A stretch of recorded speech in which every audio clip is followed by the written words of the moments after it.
ಹೊಳೆನರಸೀಪುರ ಮೀನುಗಾರಿಕೆ ಇಲಾಖೆ ವತಿಯಿಂದ ಮೀನುಗಾರರಿಗೆ ಹರಿಗೋಲು ಮತ್ತು ಸಲಕರಣೆ ಕಿಟ್ಟುಗಳನ್ನು ಸಂಸದ ಸುನೀಲ್ ಬೋಸ್ ವಿತರಿಸಿದರು.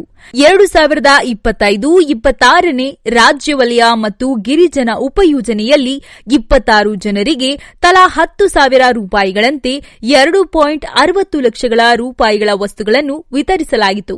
ಸಂಸದ ಸುನೀಲ್ ಬೋಸ್ ಮಾತನಾಡಿ, ಪರಿಶಿಷ್ಟ ವರ್ಗದ ಕೆಲವು ಮಂದಿ ಮೀನುಗಾರಿಕೆಯನ್ನು ಅವಲಂಬಿಸಿಕೊಂಡಿದ್ದು ಆರ್ಥಿಕವಾಗಿ ಮೇಲೆ ಬರಲು ಅನುಕೂಲವಾಗಲಿ ಎಂದು ಸಲಕರಣೆಗಳನ್ನು ನೀಡಲಾಗಿದೆ.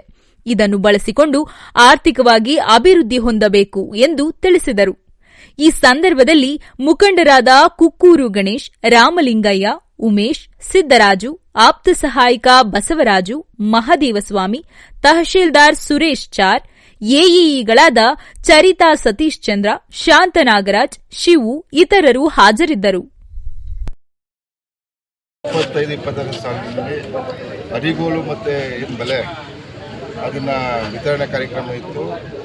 ಒಟ್ಟು ತಲಾ 10,000 ರೂಪಾಯಿಗೆ ಒಟ್ಟು 2,60,000 ಹಂಗೆ ಅರಿಗೋಲು ಮತ್ತು ಕಿಟ್ನ ವಿತರಣೆ ಮಾಡಿದ್ವಿ. ಒಟ್ಟು 23 ಜನಕ್ಕೆ ಅರಿಗೋಲು ಕೊಟ್ಟಿದ್ವಿ, 3 ಜನಕ್ಕೆ ಮೀನುಗಾರಿಕೆ ಸಲಕರಣೆ ಕಿಟ್ಟು ಅಂದರೆ ಬಲೆಗಳನ್ನ ಕೊಟ್ಟಿದ್ವಿ. ಅದಕ್ಕೆ ಮತ್ತು ಒಟ್ಟು ಫಲಾನುಭವಿಗಳು 10 + 8 18 + 8 23 ಜನ ಕೊಟ್ಟಿದ್ವಿ.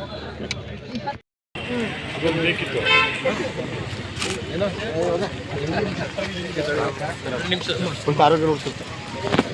ನಮಸ್ಕಾರ.